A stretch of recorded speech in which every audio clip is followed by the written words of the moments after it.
je vais créer des banques agricoles. Dans chaque département, il y aura une succursale de banque agricole. Il y aura des banques de microcrédit.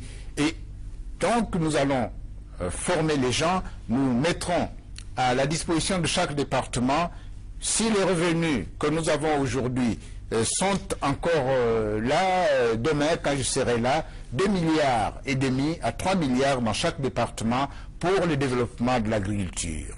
Et nous mettrons aussi là 5 milliards de francs pour les industries connexes.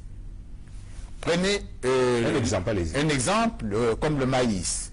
Je suis allé voir une brasserie à Pointe-Noire pour dire, mais vous faites la bière à partir du maïs. Est-ce que vous avez du maïs congolais? Ah non, le Congo n'est pas capable de nous produire du maïs. Donc ils importent le maïs. Ils en importent près de 4000 tonnes de maïs chaque année. Nos populations peuvent se mettre à la culture du maïs. Mais cette culture du maïs, il y a des industries connexes pour extraire l'huile du maïs. Il y a des industries pour faire l'aliment de bétail à partir du maïs. Il y a donc à partir du maïs beaucoup de choses à faire. Bon, parlons concrètement sur justement l'agriculture, monsieur le candidat. Comment allez-vous procéder justement pour relancer l'agriculture? Est-ce que c'est des coopératives que vous allez monter avec des engins que vous allez donc distribuer dans chaque village? Soyez un peu concret. Ou alors c'est des programmes que vous monterez? Je suis concret en disant que je mettrai 2 milliards ou 3 milliards à la disposition de chaque département pour le développement de l'agriculture. Ces milliards vont servir à quoi? À aussi importer du matériel. Il faut changer le matériel. Ce n'est pas avec la daba, avec la hache que nous allons faire une agriculture moderne. Nous devrons effectivement mettre à la disposition... Oui, mais dans ce cas, vous revenez à l'agriculture d'État. Non. Ce n'est pas l'État qui va faire l'agriculture. Ah bon?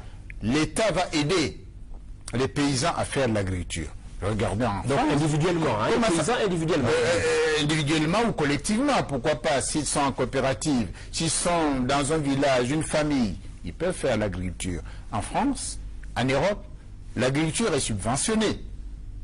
On donne beaucoup de moyens pour que les paysans puissent travailler. Le paysan, c'est au cœur, c'est la force principale. Alors donc vous prévoyez de subventionner l'agriculture? Absolument. L'agriculture.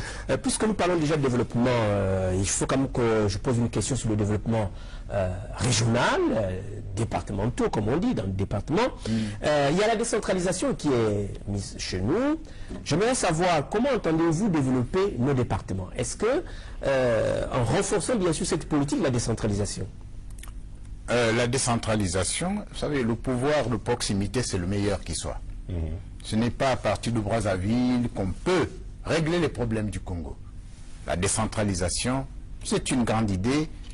Les lois ont été prises, mais il faut des textes d'application. Il faut que dans chaque département, on regarde qu'est-ce qu'on peut faire dans chaque département. En fait, dans tous les départements ruraux, les activités agro-pastorales doivent être développées. Je prends dans ma région du Kwilu, vous pouvez faire de l'agriculture, vous pouvez faire du riz, vous pouvez faire du cacao, du café, de la banane. Nous allons donc faire un peu l'état des lieux de chaque département et nous allons mettre en place, mon gouvernement d'ailleurs, mon premier gouvernement, nous allons faire une conférence économique. Cette conférence économique va déterminer les grands pôles de développement. On va faire des lois-programmes, une loi-programme qui, le développement du pays sur 7 ans, sur 10 ans, sur 15 ans. Des lois-programmes doivent être faites pour que chaque gouvernement ne vienne pas tâtonner pour dire qu'est-ce que nous allons faire, qu'est-ce qu'on peut faire dans la Sangha, dans la Likwala. Nous allons faire une loi-programme pour voir quels sont les grands pôles de développement que nous devons mettre en place pour le développement du Congo, parce que le Congo aujourd'hui, si vous allez à l'intérieur du Congo, c'est dire, monsieur le candidat, que dans le budget, par exemple, chaque département devait avoir un fonds. Bien sûr. Alors, et je vous l'ai dit tout à l'heure, que chaque département aura entre 2,5 milliards et 3 milliards. Voilà. Mais ça, même en dehors du budget général pour chaque ministère, mais chaque département devra avoir de l'argent. Nous allons même utiliser ce qu'on appelle la PID, que les pétroliers versent. Oui. Ça va être affecté au développement du pays. Alors justement, monsieur le candidat, sur le plan financier, qu'est-ce que vous prévoyez pour... parce que tout ce que vous dites que vous allez faire, il faut vous demander de l'argent. Alors que ferez-vous pour améliorer les recettes de l'État, pour protéger l'argent de l'État? Ah oui, bien. La première chose, c'est de lutter contre la corruption. Et j'ai pris des contacts à l'étranger. Il existe maintenant des outils pour la bonne gouvernance. Vous mettez ces outils au Trésor public, à la CCA, à la douane, aux impôts, partout, pour surveiller les rentrées. Ça, c'est déjà quelque chose que je vais faire. Il y aura des audits. Il y aura des audits pour regarder comment ce pays a été géré financièrement, peut-être depuis 30 ans. On va faire des audits. Moi, je suis un adepte de Massamba Deba. Oui. Massamba Deba, c'est le meilleur président dans la gestion financière du pays. Quand il revenait de mission, il reste 1 centime. Ce centime doit être reversé au Trésor public. Massamba Deba, son épouse reçoit d'un chef d'État en visite à Brazzaville 500 000 francs. Il dit, si nous n'étions pas à la tête du pays, nous n'aurions pas eu cet argent. Il faut aller le mettre au Trésor public. Pardon. Donc, moi, c'est la rigueur au niveau de la gestion financière du pays. Oui, justement, en parlant de la rigueur, je veux vous amener, en parlant des impôts, je vais vous parler de la douane et du secteur pétrolier. Oui. Alors, comment, justement, entendez-vous améliorer les recouvrements des recettes au niveau, par exemple, des douanes, au niveau des impôts et au niveau du pétrole? Soyez un peu... Je vous l'ai déjà dit tout à l'heure. En dehors des audits que vous allez faire. En dehors des audits, Oui. j'ai des outils pour surveiller. Quels sont ces outils? Les outils, laissez-moi encore un peu garder ce... C'est votre secret. Oui, C'est votre secret. j'ai mon secret, parce que je ne vais pas exposer ça maintenant. Je suis en train de faire un grand travail pour vraiment assainir les finances. Mais de toute façon, je vais avoir une structure qui rassemble toutes les dépenses. Toutes les dépenses pour que ces dépenses soient surveillées, que personne ne fasse n'importe quoi. Vous savez, un jour, je suis allé, quand j'étais à l'Assemblée, je suis allé à mission 2 fois. On me donne de l'argent, caisse d'avance. Quand je n'utilise pas ces caisses d'avance, je viens rendre ça au Trésor public. On a dit que j'étais un idiot. Mais moi, l'argent du pays doit rester l'argent du pays. Personne ne doit s'amuser avec ça. Oui, nous vous laissons dire, ça sont vos propos. Alors, maintenant, monsieur Tibida Kangou, c'est ça la vie, c'est la parole, et au cœur même de la vie. Il faut parler. Entendu, monsieur Tibida Kangou. Alors, passons maintenant au volet social. Qu'est-ce que vous comptez faire sur le plan social? Les salaires, l'emploi, la retraite, le logement, etc. Oui. Au niveau de l'emploi, surtout l'emploi des jeunes, Oui. je veux me battre pour que, au niveau, il y a des activités. Au niveau de l'agriculture, nous allons créer des emplois. Nous avons prévu dans notre projet à peu près entre 200 et 300 000 emplois pendant le septennat. 200 à 300 000 emplois pendant tout le mandat. Donc, ce qui fait à peu près 45 000 emplois par an. Pas mal déjà. Bon. On va résorber ce problème-là, on va le régler. Parce que le Congo, c'est un pays tout neuf. Il y a tellement de choses à faire ici. Dans l'agriculture, dans l'élevage, dans la pisciculture, dans la pêche et dans tout ce qu'il y a comme activité pour développer le pays. Nous avons des atouts pour faire en sorte que ce pays n'ait pas trop de chômeurs. Donc au plan social, nous nous occupons, nous avons comme cible la jeunesse. Je suis allé à un pays comme au Sénégal pour regarder comment le Sénégal traite sa jeunesse. Je suis allé à une direction qui ne s'occupe que de ça.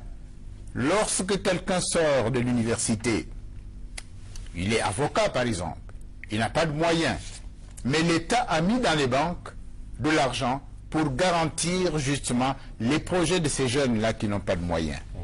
Nous allons donc mettre dans les banques, oui, dans une banque, les moyens pour que le jeune qui veut créer son entreprise soit aidé par l'État à trouver de l'argent, à trouver des moyens pour s'installer. Vous voyez, tout ça, ce sont les choses que nous allons faire.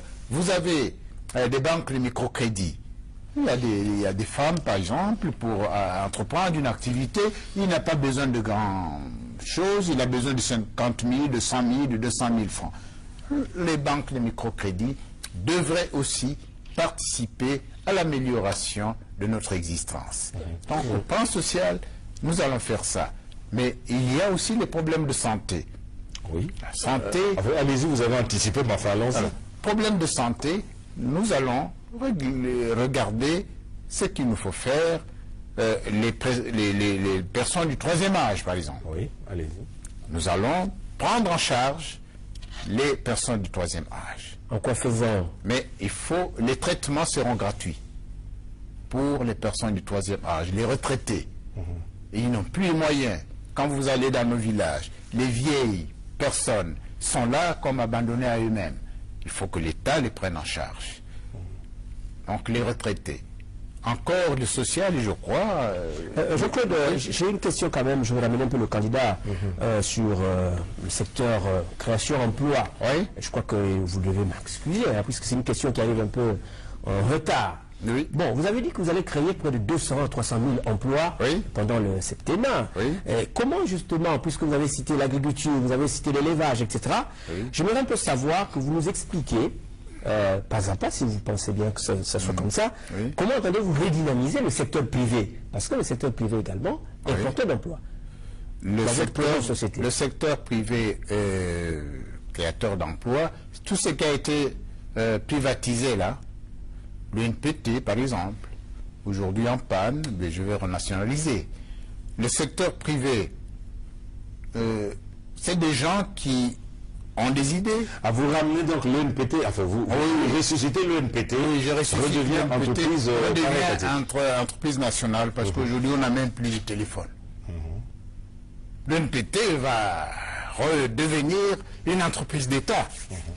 Maintenant, pour le privé, je crois que c'est le privé aujourd'hui, bon, les entreprises comme Total, comme Agip, ça marche un peu. Maintenant, ceux qui veulent créer si vous voulez créer une entreprise, vous créez votre entreprise, l'État va vous aider. L'État va vous aider si vous avez des garanties. Si vous n'avez pas de garanties, on examinera ce qu'il faut faire. Et le privé, l'État ne va pas créer beaucoup d'entreprises privées, sauf à renationaliser, sauf à créer quelques structures pour aider les paysans à aller prendre les productions, les amener au centre de consommation. Ça, c'est ce que nous allons faire, mais nous mêler vraiment du privé, c'est quand même un système libéral. Il faut laisser. Avez-vous dans votre projet une politique de logements sociaux? Le logement, aujourd'hui, bon, vous dites qu'il ne faut pas faire allusion à ce qui se fait aujourd'hui. Oui, dites ce que vous voulez faire demain. Ce que nous voulons faire demain, c'est d'utiliser, j'ai pris contact avec une société tunisienne qui m'a démontré qu'avec des matériaux locaux, on peut construire des belles maisons. Un fonctionnaire ne peut pas acheter une maison à 120 millions ou 100 millions. C'est impossible. Donc, nous devons... Parce que les maisons actuelles sont à 120 millions? Il y en a, ça existe. Ah bon. Donc, il y a les maisons qu'il faut construire, les maisons sociaux, c'est à 5, 6, 7 millions. Ça, avec les matériaux locaux, nous pouvons le réaliser. Pour les jeunes cadres, pour ceux qui n'ont pas des finances, comme certains autres, nous allons faire ces logements sociaux, mais c'est un domaine que la conférence économique regardera de quelle manière nous allons faire, quelle est l'ampleur du projet que nous mettrons en place pour le logement. Le logement, c'est très important, même dans le monde rural. Lorsque quelqu'un a une belle maison, il va chercher à avoir des meubles, il va chercher à avoir un réfrigérateur, un téléviseur. Vous voyez, c'est l'économie qui se met en marche lorsque vous améliorez les logements. C'est donc un problème important que nous ne devons pas négliger. Au contraire, on lui donnera on mettra un accent sur cette question-là aussi. Quelles innovations vous prévoyez dans l'éducation? Éducation nationale. L'école, le lycée, l'université. Là, c'est même un problème de base. Quelqu'un a dit, pour transformer, il faut d'abord former. Et un Américain a dit que un enfant qui n'est pas éduqué, qui n'est pas formé, c'est un fardeau pour demain. Nous devons mettre l'accent aussi sur l'éducation, sur l'enseignement. Le problème, l'enseignement, c'est le nombre d'écoles, le nombre de maîtres. Il nous faut former des maîtres, il nous faut construire des écoles, de sorte qu'il n'y ait pas dans une classe plus de 30 élèves.